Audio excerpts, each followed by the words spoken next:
SwayamPrabha. Digital India. Educated India.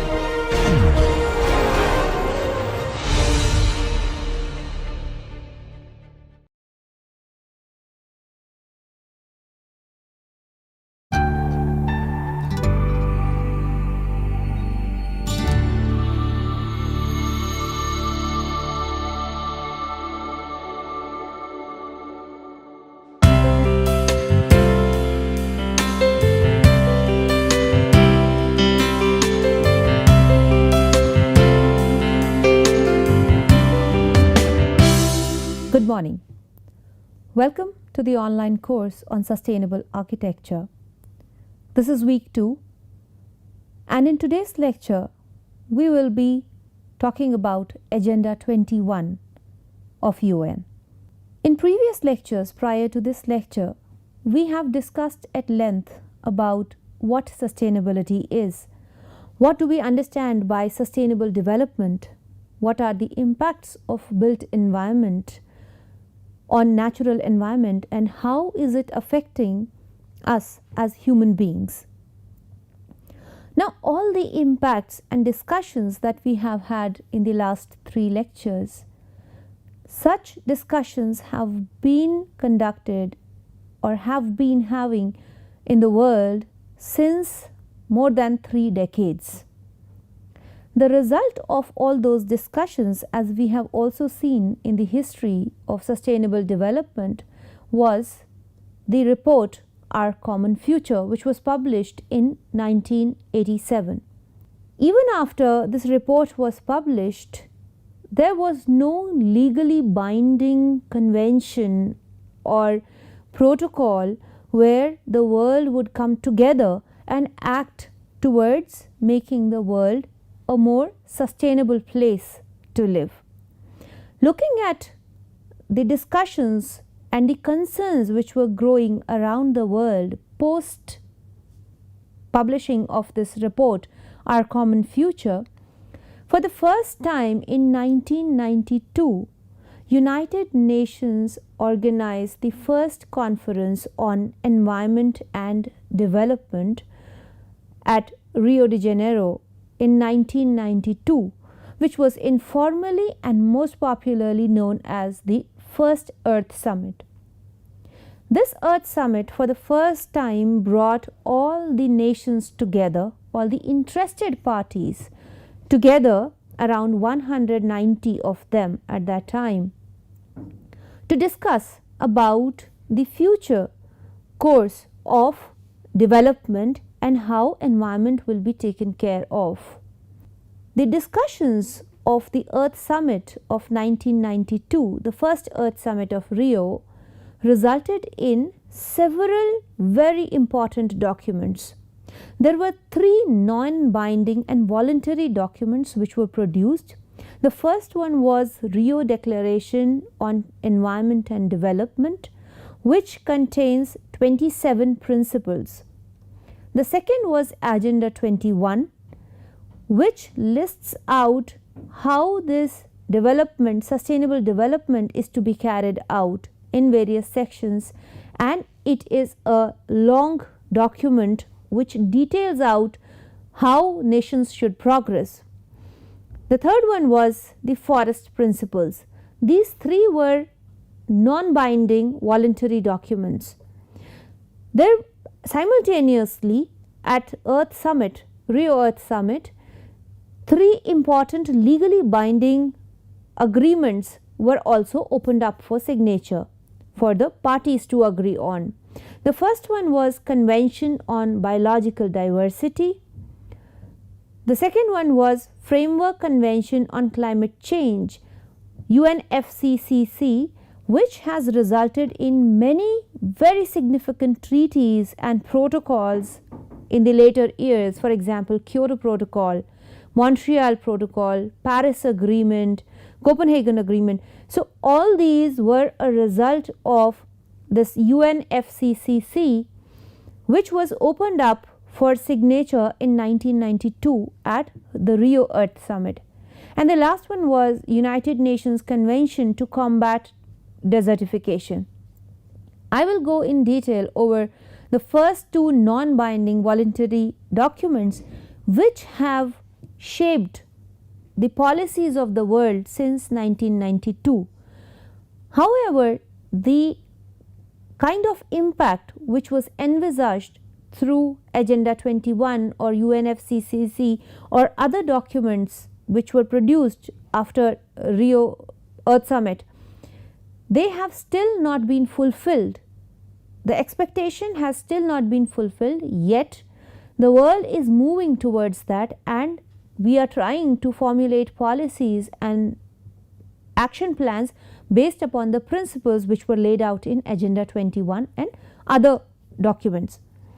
I will start discussing the Rio Declaration on Environment and Development first.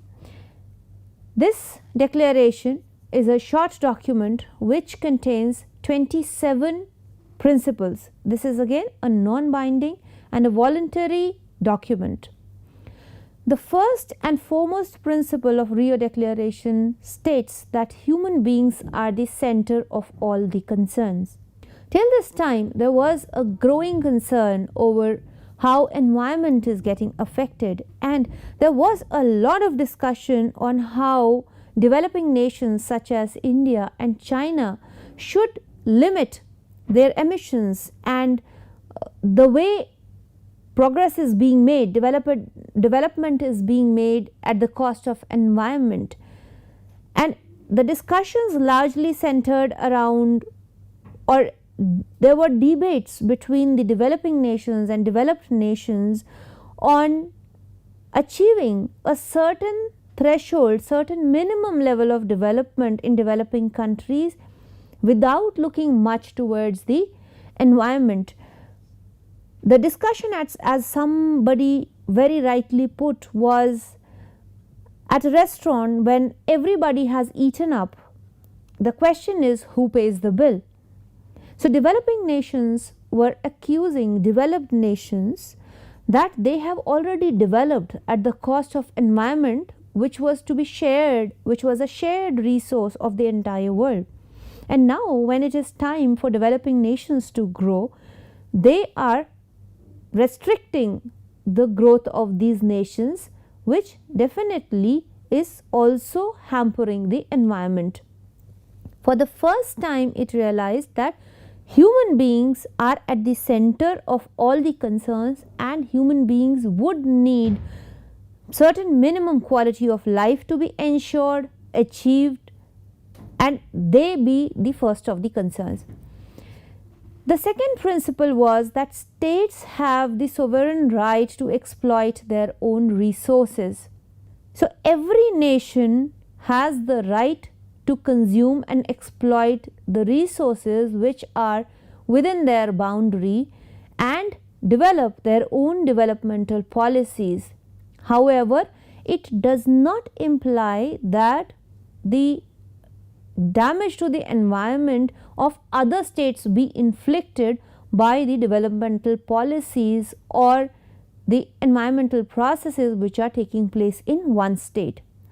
So this in turn gives rights to the developing nations to choose their own developmental path, how they wanted to grow, how they wanted to develop. And that is why over years we have seen countries like India and China growing, developing very fast, though a lot of criticism from across the world is being seen, is being faced, because there is an increasing environmental degradation. But at the bottom of it, the point is these developing nations still need to develop and come up to a level where the developed nations have already reached.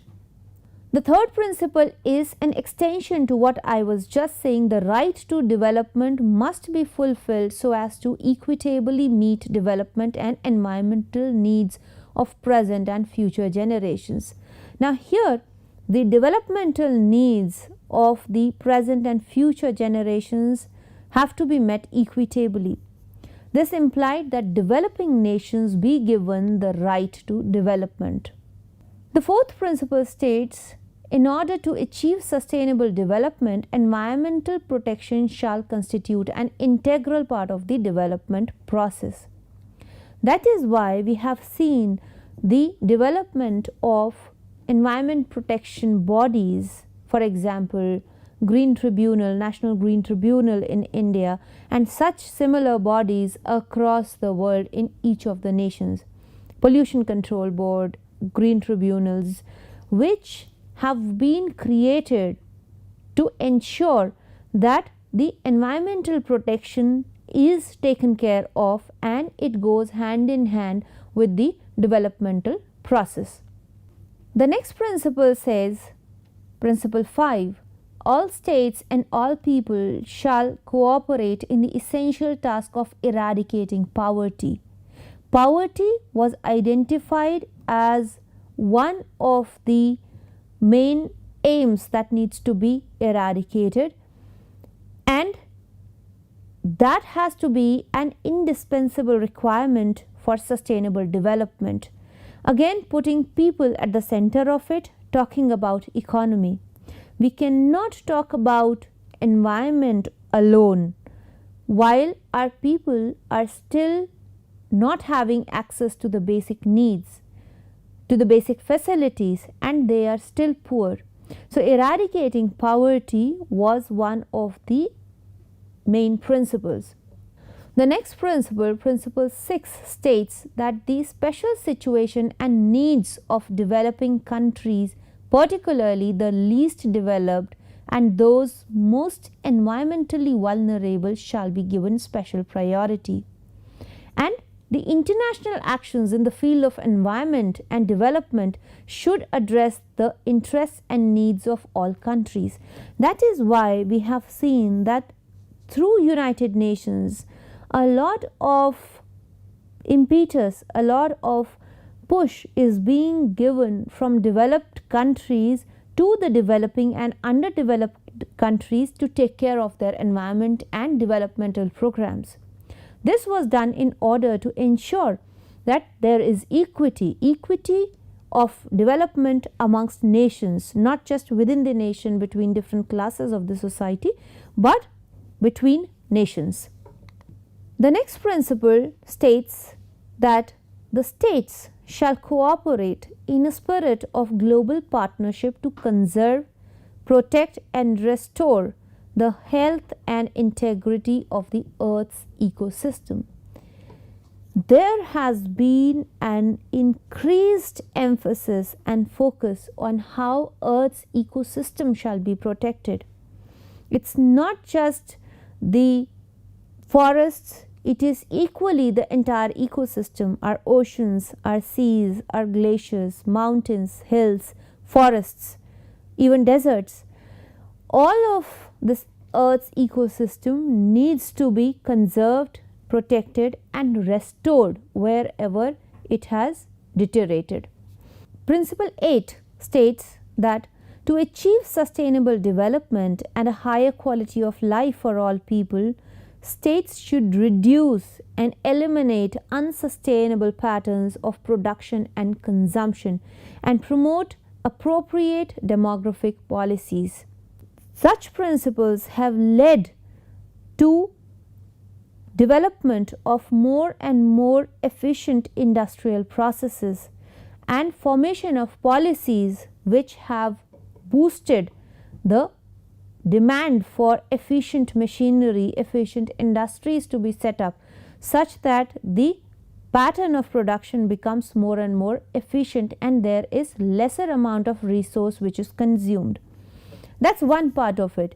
Besides this, also the consumption pattern of the population, the way people consume, has also to be taken care of, is what it implies. Principle 9 states that states should cooperate to strengthen endogenous capacity building for sustainable development by improving scientific understanding through exchanges of scientific and technical knowledge. This has led to a lot of inter-country exchanges on scientific and knowledge sharing ideas. We see a lot of collaborative research happening across the world, which was actually triggered by this principle of First Earth Summit. Today, it might appear a very common thing to us where the world collaborates together to work on various research programs, various research problems, and comes up with scientific and technological solutions which are also implemented worldwide. Such was the strength of this principle at that time when the vision was thought of. The principle 10 talks about environmental issues are best handled with the participation of all concerned citizens at the relevant level. Unfortunately, prior to this, we have seen a lot of protests from people against certain developmental, infrastructural development programs, schemes, for example, large dams. Majority of the times, people, the citizens, the concerned citizens were not brought into the discussion. People were left out and the policies or decisions were made, which is where we have seen some of the historic events taking place which were actually protests in those times. For example, Greenpeace, the formation of Greenpeace as a foundation. For example, the protest of Jane Jacobs while the highway was passing through her village, or several such, or even the Silent Spring where people started protesting after this book was published against the use of pesticides. The policies were not designed by engaging people into the decision making. This principle emphasized on participation of all concerned citizens at all the relevant levels for discussing any environmental issue. Principle 11 states that states shall enact effective environmental legislation. Till that time, very strong environmental legislations were not in place. In the first place, the organizations, the bodies were not there, and most definitely the policies were not there to enforce the environmental protection, conservation. This saw the rise and formation, creation of a lot of environmental protection bodies across the world in all the countries. Further, the legislations were put in place. In almost all the countries today, legislation for protection of environment is in place. How much is it being implemented is a second question. However, the first step towards it, which was creation of an environmental policy and legislation, has been to a large extent achieved. Principle 12 states that states should cooperate to promote a supportive and open international economic system. This has led to creation, to motivation to global trade and economy. Earlier, nations were separate economy. I'm not talking about around 1992, but almost a century prior to that. The nations were independent economies. They were hardly dependent on the trade across the globe. While in today's times, almost all trade is global. There are global products available in all the nations. There is a larger economic cooperation, and there are international legislation, laws, binding laws which allow for this international economic system to be robust and be implemented. Principle 13 states that states shall develop national law regarding liability and compensation for the victims of pollution and other environmental damage. This has very strictly been done across the world, where the victims of environmental damages or pollutions are being compensated. However, there is much more scope to make the policies and legislation stronger in this domain. Yet, we have seen that there has been a substantial growth towards this. Whether the people are compensated for their shifting because of large infrastructural projects such as, say, dams or canals or any other large infrastructural project, or it be the victims of pollution, for example, the gas leaks or the nuclear leaks or some other pollution problems, the victims have been compensated because there were policies in place. How fairly has it been implemented is again the question of implementation, but the policies and legislation has been institutionalized. The next principle, 14, states that states should effectively cooperate to discourage or prevent the relocation and transfer to the other states of any activities and substances that cause severe environmental degradation or are found to be harmful to human health. Despite international laws being formulated to strengthen this principle, based on this principle, yet we see these policies are not being adhered to. That is why we see a lot of waste being dumped in the seas, oceans, and on uninhabited lands, which is in total violation of this principle and the policies which govern this principle. Principle 15 states that in order to protect the environment, the precautionary approach shall be widely applied by states. So, instead of working on the damage once it has happened, the states should work on the precautionary approach where no environmental damage takes place. Principle 16 states that national authorities should endeavor to promote the internalization of environmental costs. So, the environmental costs of any project should be internalized within a state and they should not be passed on to the other states, neighboring states, which is very close to the principle 14 as we have just discussed.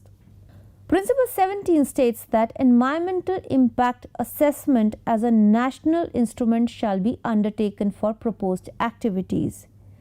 This led to the creation of international protocols, international laws and policies, and also setting up of organizations which would carry out environmental impact assessment. We have seen the codes being developed, we have seen the frameworks, methodologies and protocols being developed to carry out environmental impact assessment for each of the nation. Principle 18 states that states shall immediately notify other states of any natural disaster or other emergencies that are likely to produce sudden harmful effects on the environment of those states. That is why there have been no wars over such issues like natural disasters, for example, flooding. Flooding of a river in one state has very rarely been a cause of concern to the state where the impact of flood could be passed on because of the international treaties, because of the international understanding of this subject. Principle 19 states that states shall provide prior and timely notification and relevant information to potentially affected states on activities that may have a significant adverse transboundary environmental effect, which is continuation of principle 18 only. Principle 20 very clearly emphasized upon the vital role of women in environmental management and development. Besides placing human beings at the center of the entire discussion, women particularly were given a lot of emphasis as far as environmental management and development was concerned, and the states were urged to develop policies to ensure the full participation of women for achieving sustainable development. Principle 21 places a larger emphasis on the creativity, ideas and courage of the youth, and that the youth be brought to the center of the discussion. So besides humankind as a bigger subset, women and youth were emphasized, specifically identifying, understanding the significance, the role, importance of the role in these two groups towards sustainable development. Principle 22 emphasized on integrating and respecting indigenous people and their communities and other local communities who have been identified to play a pivotal role in environmental management and development because of their traditional knowledge, because of the traditional practices that these communities possess. Principle 23 states that the environment and natural resource of people under oppression, domination and occupation shall be protected. That is why we have seen a lot of protests happening all across the world, which were by people and communities who were not so powerful yet had a larger control over the environment and natural resources of a certain area, largely the indigenous communities. Principle 24 states warfare is inherently destructive of sustainable development and that the states shall respect international law in order to reduce the armed conflict. That is why we have seen very few wars after World War II that have taken place. This is because of the very strong international policies which are in place. Principle 25 states that peace, development and environmental protection are interdependent and indivisible. So states should emphasize on peaceful development, simultaneously taking care of the environment. Principle 26 states that states shall resolve all their environmental disputes peacefully and by appropriate means in accordance with the Charter of the United Nations. And Principle 27, which is the last of this principle of Rio Declaration, states that states and people shall cooperate in good faith and in a spirit of partnership in the fulfillment of the principle embodied in this declaration and in the further development of international law in the field of sustainable development. And that happened reasonably well.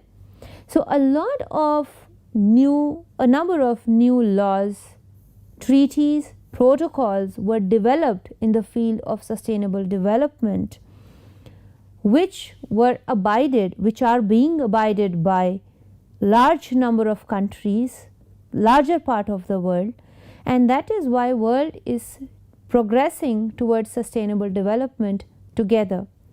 However, as the initial few principles state, that the developing and underdeveloped nations and communities need to develop and come up to a level where they have an access to all the basic facilities, needs of life, and they have a good quality of life. Till that point is achieved, till that state is achieved, it is an ongoing process. The sustainable development has not yet been achieved. This was the Rio Declaration where these principles were laid out. If we look at Agenda 21, which was the second document which was the product of Earth Summit at Rio in 1992, it was a non-binding, voluntarily implemented action plan. So while the declaration only stated the principles and it was a brief document, Agenda 21 was actually an action plan of United Nations with regard to sustainable development. It is actually an action agenda for the UN, United Nations, and other multilateral organizations and individual governments around the world that can be executed at all levels: local level, national level, and global level. And this 21 in Agenda 21 actually refers to 21st century. It was in 1992 that this was opened up for signatures of interested parties, and in 1995 the first conference of party was held, and which later led to the Kyoto Protocol. Agenda 21 is divided into 4 main sections. Section 1 deals with social and economic dimensions. Section 2 discusses about conservation and management of resources for development. Section 3 talks about strengthening the role of major groups. So these 3 sections, first one talks about socio-economic dimension. Section 2 talks about the environmental dimension largely. Section 3 largely talks about the socio-cultural dimension. So all the 3 dimensions of sustainable development are addressed here in Agenda 21. And Section 4 talks about the means of implementation of all that has been discussed in Section 1, 2 and 3. Let us quickly look at all these sections independently. Section 1, which is on social and economic dimension. So the first agenda is international cooperation to accelerate sustainable development in developing countries and related domestic policies. Emphasizing upon the principles of Rio Declaration, these agendas were defined, these agendas were designed, and the first one is to accelerate sustainable development in developing countries. This was done in order, and this was after identifying the needs of developing countries to develop further, and identifying the need that in the process of development these countries will be putting a larger pressure on the environment, thus helping the developing countries to develop domestic policies in order to accelerate sustainable development through trade, through making the trade and environment mutually supportive, providing adequate financial resources to developing countries. So a lot of funds through the mechanism, through the operations of United Nations is transferred from developed countries to developing nations for achieving this particular agenda, which is of accelerating sustainable development in developing countries. The second agenda is of combating poverty, enabling the poor to achieve sustainable livelihoods. Now this was individual states or countries' responsibility to formulate policies in order to eradicate poverty. We will look at how much has Agenda 21 been successful ever since it first came into existence. Let us first go through all the agendas listed in Agenda 21. The third agenda is changing consumption patterns. So focusing, as the principal also stated, focusing on sustainable patterns of production as well as consumption.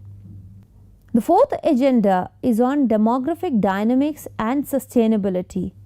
So understanding the links between demographic trends and factors and sustainable development. So it's not just that by emphasizing on environmental dimension and economic growth, we would be able to achieve sustainable development. This was essential to identify the demographic trends and identifying the link between these demographic trends and sustainable development.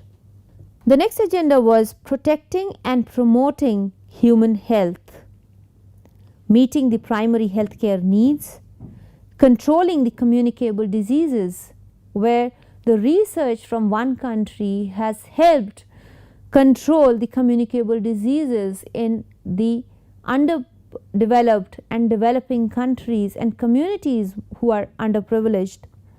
Protecting vulnerable groups which are vulnerable to a lot of damage.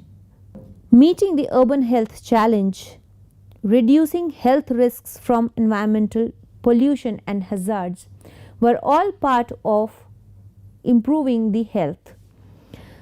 The next agenda, which is most important for us as architects, designers, planners, is Agenda 6, which says promoting sustainable human settlement development, identifying the need that settlement or house is one of the most fundamental needs, basic needs of every human being.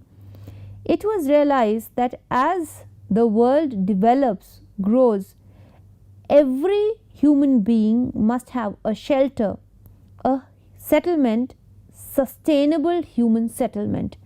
Thus, this agenda, which says it should be providing adequate shelter for all, the state, improving human settlement management. So, management of services in these human settlements in a sustainable manner.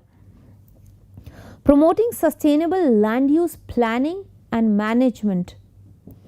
Promoting the integrated provision of environmental infrastructure, that is water, sanitation, drainage and solid waste management.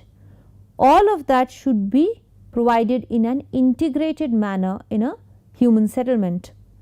Promoting sustainable energy and transport systems in human settlements. Now pay attention that this agenda was drafted in 1992, Agenda 21, and all these issues, all these aims which we are reading here as part of Agenda 21 still need to be met. We are still struggling to develop the human settlements in such a manner that there is an integrated provision of environmental infrastructure where they are sustainably managed, where we have sustainable energy and transport systems available.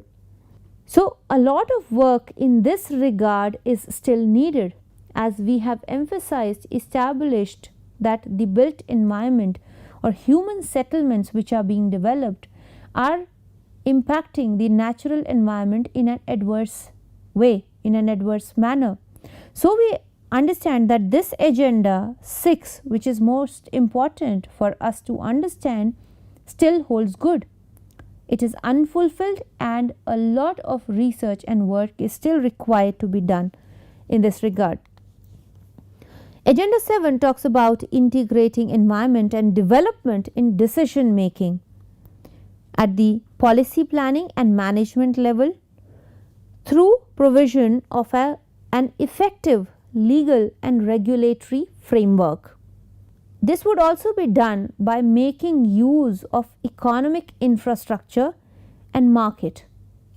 In section 2, there was a larger emphasis which was placed on conservation and management of resources for development.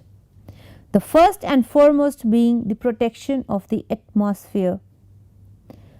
Promoting sustainable development through energy development, efficiency and consumption, transportation, industrial development and terrestrial and marine resource development.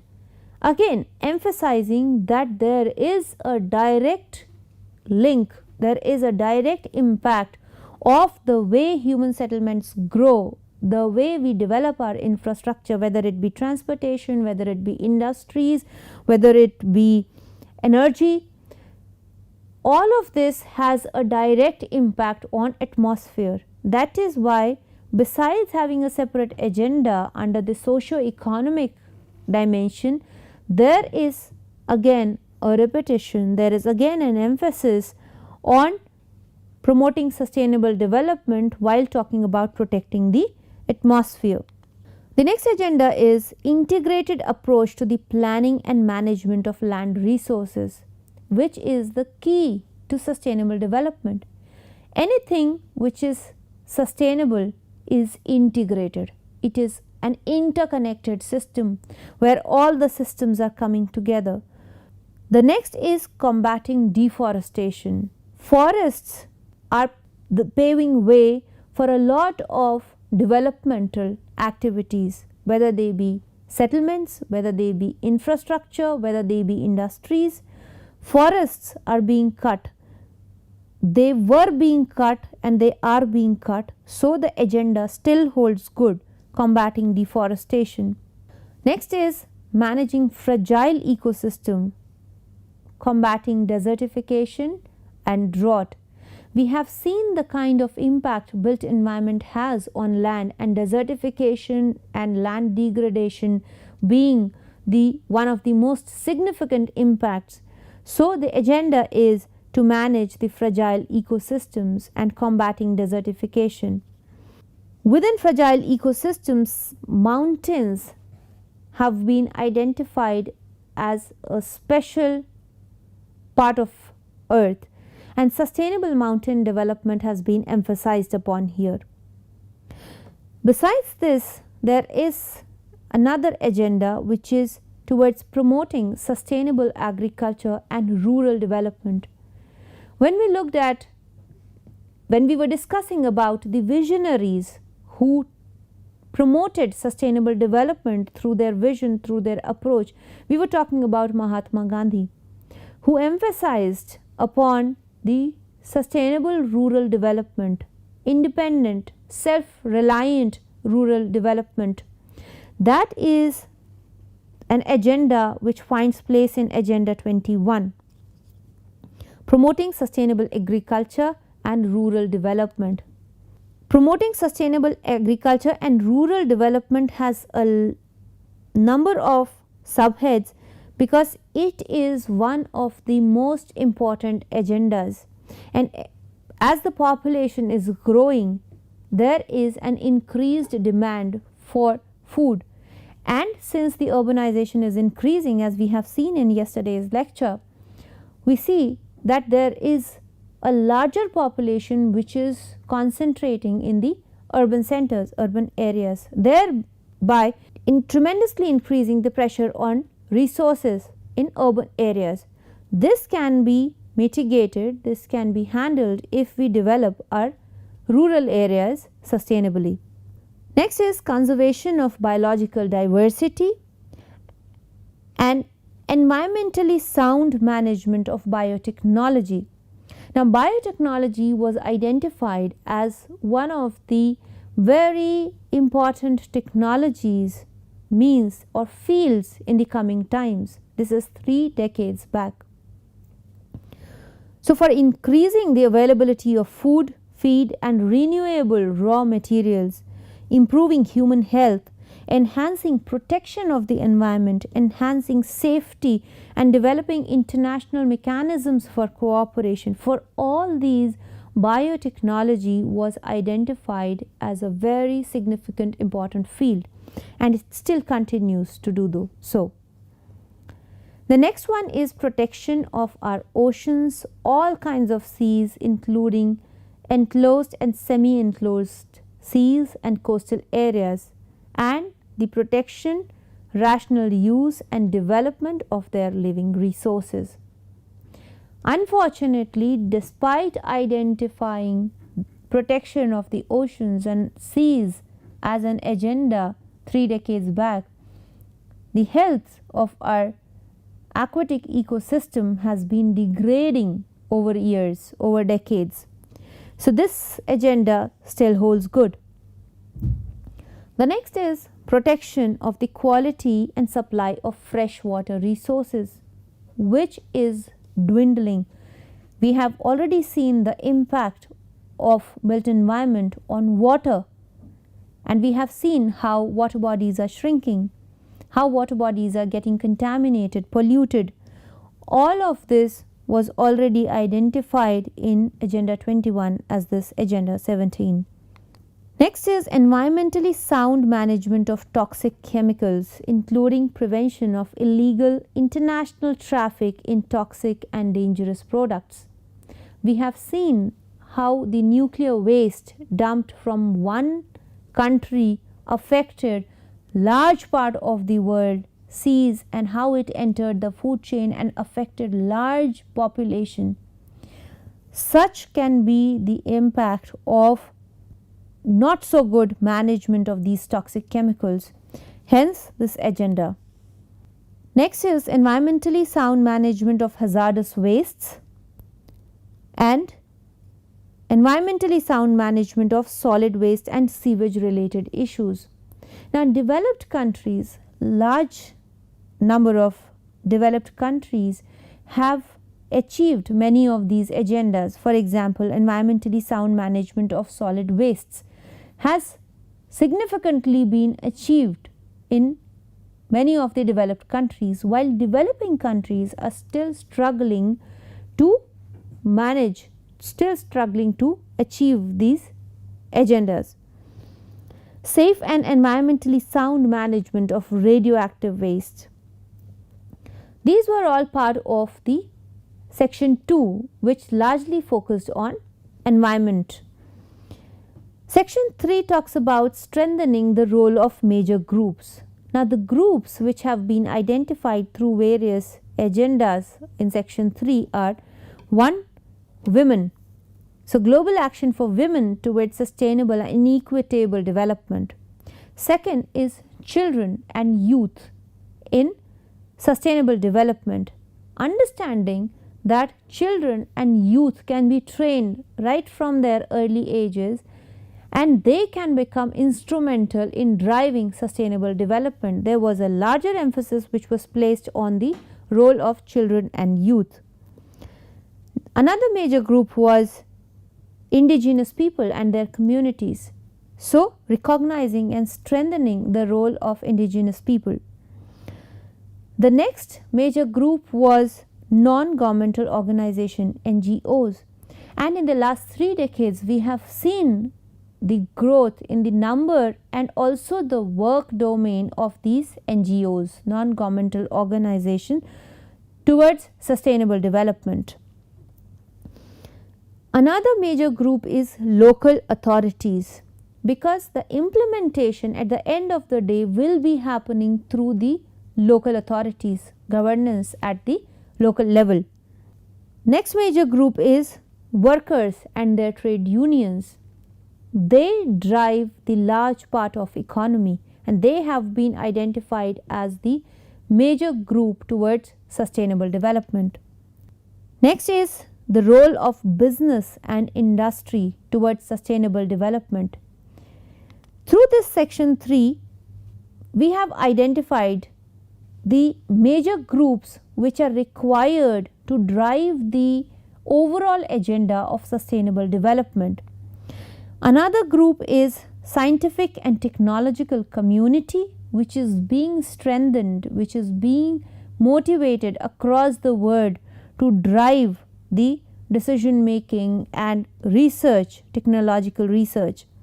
And last but not the least, the role of farmers, because agriculture is an important part of any development if the humankind has to survive. So, this was section 3 where the major groups were identified, social groups were identified and their roles were identified through the agendas. The last section 4 is on means of implementation.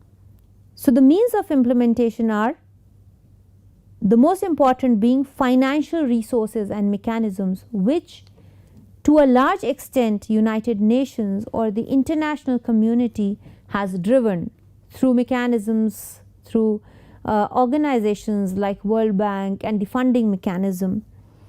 The next is transfer of environmentally sound technology, cooperation and capacity building.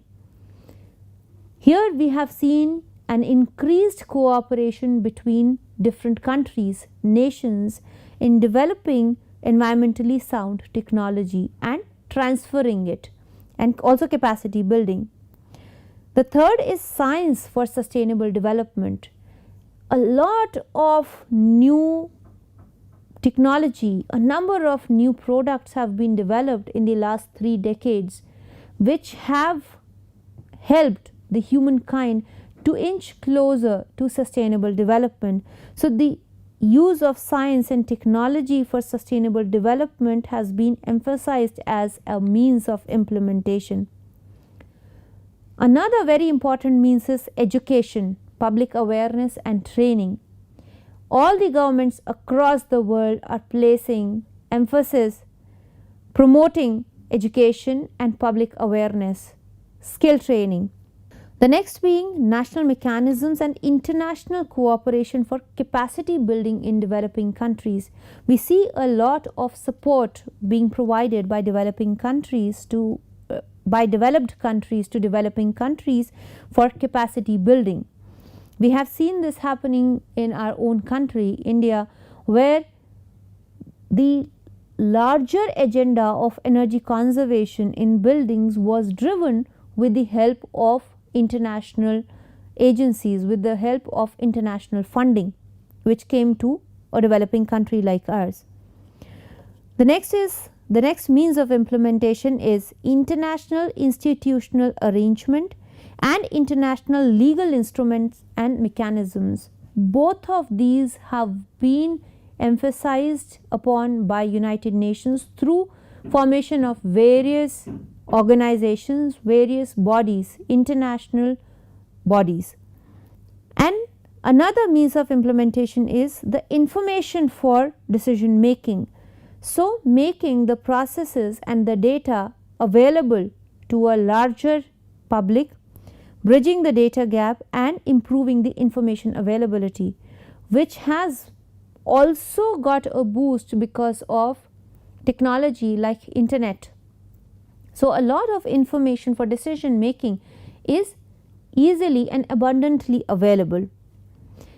This completed Agenda 21.